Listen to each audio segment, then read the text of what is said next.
తినేటప్పుడు చాలా మెత్తగా, చాలా సింపుల్‌గా ఇలా పొరలు పొరలు వచ్చేటట్టు చపాతీలు ఎంతో ఈజీగా ప్రిపేర్ చేసుకోవచ్చు. హలో ఫ్రెండ్స్, నేను Aishwarya. Welcome back to Tasty Tales. ఈరోజు మన వీడియోలో చపాతీలు ఎలా ప్రిపేర్ చేయాలో చెప్పేసుకుందాం. చాలా మెత్తగా ఇలా పొరలు వచ్చి చక్కగా మనకి నచ్చిన ఫేవరెట్ కర్రీలోకి చాలా ఇష్టంగా తీసుకోవచ్చు. సో, ఆలస్యం చేయకుండా ఎలా ప్రిపేర్ చేసుకోవాలో చెప్పేసుకుందాం. వీడియోలోకెళ్ళిపోదాం.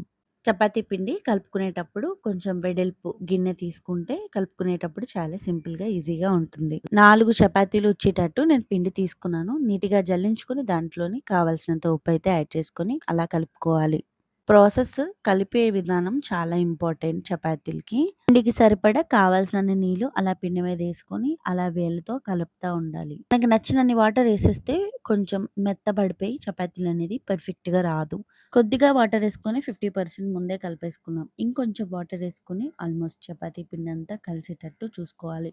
మనం చపాతీ పిండి కలిపినప్పుడు ఎంత వాటరేసామా అనేది కాదు. కొద్దిపాటి వాటర్‌లోనే ఎంత గట్టిగా చపాతీ పిండిని మనం గట్టిగా కలిపామా అనేది చూసుకోవాలి. చూసారు కదా! ఫైనల్‌గా అలా కొంచెం వాటర్‌తోనే చాలా చక్కగా రెడీ అయిపోయింది చపాతీ ముద్ద అనేది. ఇక్కడ వీడియోలో చూపించే విధంగా అలా హ్యాండ్‌తో ప్రెషర్ చేస్తే చపాతీ పిండి చాలా పర్ఫెక్ట్‌గా కలుస్తుంది. సో, ఫైనల్‌గా చపాతీ పిండయితే ప్రిపేర్ అయిపోయింది. ఇలా వేలుతో నొక్కితే లోపలికెళ్ళే విధంగా మనం ఉండేటట్టు చూసుకోవాలి. చపాతీ పిండి ముద్ద రెడీ అయిపోయిన తర్వాత ఒక 5-10 నిమిషాల పాటు గాలి వెళ్ళని ఒక మూత ఏసి చక్కగా ఉంచుకోవాలి. ఆ తర్వాత మూత తీయగానే ఇలా వేలు పెడితే పిండి అనేది లోపలికెళ్ళేటట్టు ఉండాలి.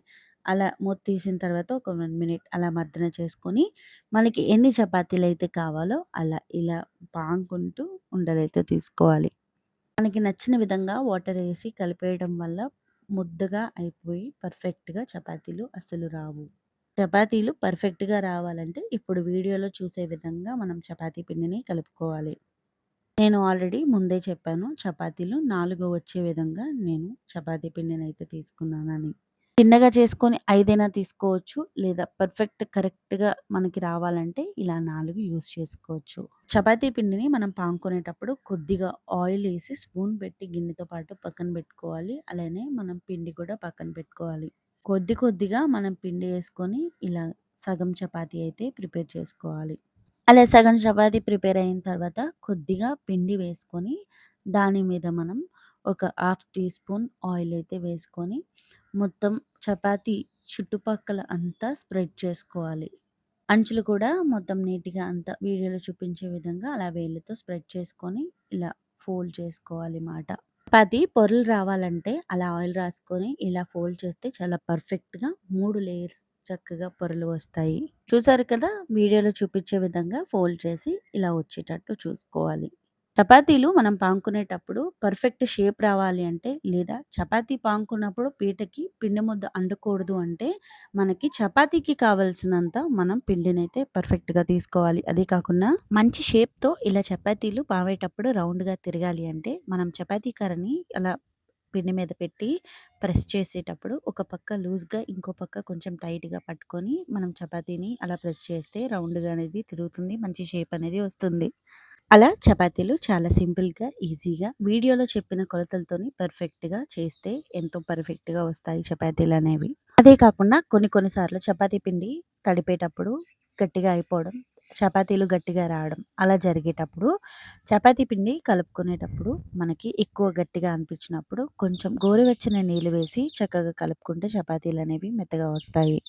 చపాతీలు కాల్చుకునేటప్పుడు కూడా హై ఫ్లేమ్‌లో పెట్టి కాల్చుకుంటే చాలా వరకు మాడిపోయే ఛాన్సెస్ ఉంటాయి. అలాంటప్పుడు కూడా చపాతీలు గట్టిపడతాయి.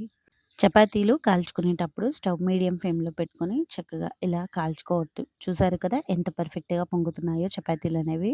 వీడియోలో చూపించిన విధంగా కరెక్ట్ కొలతలతోని అదే విధంగా మనం ఖచ్చితంగా చేస్తే 100 చపాతీలు చేసినా కూడా అదే విధంగా చపాతీలనేవి వస్తాయి. చపాతీ పిండి తడుపుకునేటప్పుడు చాలా పర్ఫెక్ట్ పద్ధతుల్లోనే, అలాగే చపాతీలు కాల్చుకున్నప్పుడు చాలా పర్ఫెక్ట్ పద్ధతుల్లోనే చేయాలి. మీ ఇంట్లో ఎవరికైనా ఇలా చపాతీ ఇష్టం ఉంటే చక్కగా ఇలా మడత చపాతీలు చేసి ఇవ్వచ్చు. ఎంతో పర్ఫెక్ట్‌గా చాలా ఇష్టంగా తింటారు. చపాతీలు ఒక గోధుమ పిండితోనే కాదు, చాలా డిఫరెంట్ పద్ధతుల్లోనే చపాతీలు చేసుకోవచ్చు. మన టేస్టీ ట్రయల్స్‌లోని మరి కొన్ని స్పెషల్ చపాతీ వీడియోస్ అయితే వస్తాయి. అస్సలు మిస్ అవ్వకుండా చూసేయండి. చపాతీలు మనం కాల్చుకునేటప్పుడు ఆయిల్ ఎక్కువేయకుండా ఒక సైడే ఆయిలేసి కాల్చుకోవాలి. ఇంకొక సైడ్ ఆల్రెడీ ఆయిల్ ఉంటుంది కాబట్టి ఈక్వల్‌గా సరిపోతుంది. అలా అని ఎక్కువ ఆయిల్ ఏసినా కూడా చపాతీ టేస్ట్ ఉండదు. సో, ఫైనల్‌గా మనకి చపాతీలైతే రెడీ అయిపోయినాయి. చూసారు కదా! చూడడానికి ఎంతో బావున్నాయి. చాలా మెత్తగా పొరలు పొరలతో ఎంతో పర్ఫెక్ట్‌గా చపాతీలు కుదిరాయి. చూసారు కదా! మడత చపాతీలు చాలా పర్ఫెక్ట్‌గా కుదిరాయి. అస్సలు ఆలస్యం చేయకుండా ఇంట్లో వాళ్ళకి ఇలా చేసి పెట్టేయండి. అదీ కాకుండా మనకి నచ్చిన కర్రీస్‌లోకి చాలా ఇష్టంగా చేసుకొని తినొచ్చు. చాలా చక్కగా పొరలు వస్తాయి. చాలా ఇష్టంగా తింటాం. అదే కాకుండా మన టేస్టీ ట్రయల్స్‌లోని ఇంకొన్ని మంచి వీడియోస్‌తో మేము ముందుకొచ్చేస్తా. అంతవరకు థాంక్ యూ ఫర్ వాచింగ్.